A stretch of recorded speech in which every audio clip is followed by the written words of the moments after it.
Hi guys, எல்லாரும் எப்படி இருக்கீங்க? 2 நாளா என்னால வீடியோவே போட முடியல. வீடியோ எடுத்துட்டு அதுக்கு வாய்ஸ் ஓவரும் கொடுக்க முடியாம இருந்தது. பிகாஸ் என்னோட த்ரோட் ஃபுல்லா இன்ஃபெக்ஷன் ஆயிடுச்சு கோல்ட் அண்ட் காஃபால. வாய்ஸ் கொஞ்சம் சரியில்லை. சாரி, அட்ஜஸ்ட் பண்ணிக்கோங்க. இப்ப இருக்க கிளைமேட்டுக்கு எல்லாருக்கும் உடம்பு சரியில்லாம போகுது. ஸோ எல்லாரும் சேஃபா இருந்துக்கோங்க. இன்னைக்கான டேவே ரொம்ப சோம்பேறித்தனமா தான் போச்சு. அதுவும் பாப்பாங்களுக்கு ஸ்கூல் லீவுனால இன்னும் லேசியாவே ஆகிட்டேன். இது ஆஃப்டர்நூன் மேல எடுத்த ஒரு வ்ளாகா தான் எடுத்தேன். இப்பதான் ரீசெண்டா மெயின் கேட்டும் என்னோட வீட்டு வெளியே ஒரு கேட்டும் ஃபிக்ஸ் பண்ணோம். பெயிண்ட் அடிக்க ஆள் வரணும்னு சொல்லியிருந்தாங்க அந்த கேட்டுக்கு. பட் மழை பெய்யறதுனால ஆள் வர மாட்டாங்கன்னு சொல்லிட்டாங்க. இதுல என்ன ட்விஸ்ட்னா, மழையும் பெய்யல, பெயிண்ட் அடிக்க ஆளும் வரல. மொத்தத்துல குட்டீஸ்க்கு தான் ரொம்ப கொண்டாட்டமா போச்சு.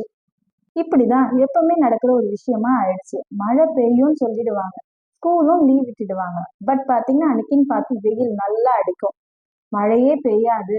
இன்னைக்கு வழக்கம் போல பள்ளிகள் இயங்கும் நியூஸ்லயும் போட்டுடுவாங்க. அன்னைக்குன்னு பார்த்து ஸ்கூல்ல வச்சிடுவாங்க, மழை கொட்டுன்னு கொட்டிடும்.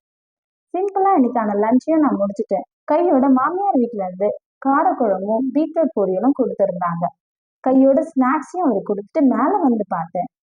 ஸோ நல்ல கிளைமேட் இருந்தது, சில்லுன்ட்டு. கொஞ்ச நேரம் டைம் அங்கே ஸ்பெண்ட் பண்ணிட்டு கையோட பூ கடைக்கும் வந்துட்டேன். கொஞ்சம் பூவெல்லாம் வாங்கி வச்சுக்கிட்டா 1 வீக்குக்கு யூஸ் ஆகுமேன்ட்டு பூவும் வாங்கி வச்சுட்டேன்.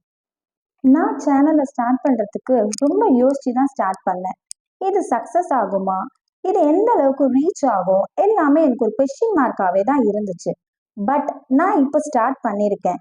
ஹோப் என்னால முடிஞ்ச அளவுக்கு கண்டென்ட்டை உங்களுக்கு எக்ஸ்பெக்ட் பண்ற அளவுக்கு கொடுக்கறதுக்கு நான் ட்ரையும் பண்றேன். வாங்கி வந்த பூவை தனித்தனி கவர்ல போட்டு ஃப்ரிட்ஜ்லயும் அரேஞ்ச் பண்ணி வச்சுட்டேன். சார் கிட்ட சொல்லி சொல்லி இப்பதான் டைம் கிடைச்சிச்சு. கொஞ்சம் வெஜிடேபிள்ஸ் எல்லாமே வாங்கிட்டும் வந்துட்டாரு.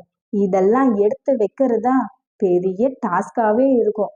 ஆனா என்ன பண்றது, எடுத்து வச்சாதான் ப்ராப்பரா கரெக்டா இருக்கும், யூஸ் பண்றதுக்கும் ஈஸியாவும் இருக்கும். வாங்கிட்டு வந்த வெஜிடபிள்ஸ் எல்லாம் எடுத்து வைக்கிறதுக்கே கிட்டத்தட்ட 1 hour ஆயிடுச்சு. அப்படியே என்னோட டின்னர் ஒர்க்கையும் ஸ்டார்ட் பண்ண ஆரம்பிச்சுட்டேன்.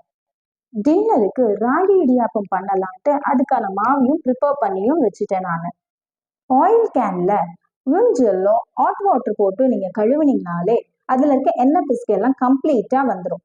இந்த டிப்பை நீங்க ஃபாலோ பண்ணி பாருங்களேன். என்கிட்ட இடியாப்பம் பிளேட்டுன்ற மாதிரி எதுவும் கிடையாது. எப்பவுமே இந்த மாதிரி இட்லி குக்கர்ல தான் நான் இடியாப்பமும் செய்வேன். சைட் பை சைட் ஃபிஷ் டேங்க்கும் ரொம்ப டர்ட்டியா இருந்தது. ஸோ ஃபிஷ் பவுல கிளீன் பண்றதுக்காக ஃபிஷ்ஷையும் கிளீன் பண்ணிட்டேன். எனக்கு ரொம்ப பிடிச்சமான கலர் ஃபிஷ் இது. சூடா இடியாப்பமும் ரெடி ஆயிடுச்சு. டின்னர் ஒர்க்கும் ஃபினிஷ் பண்ணிட்டேன். வேற ஒரு லாக்ல பார்க்கலாம். பாய்.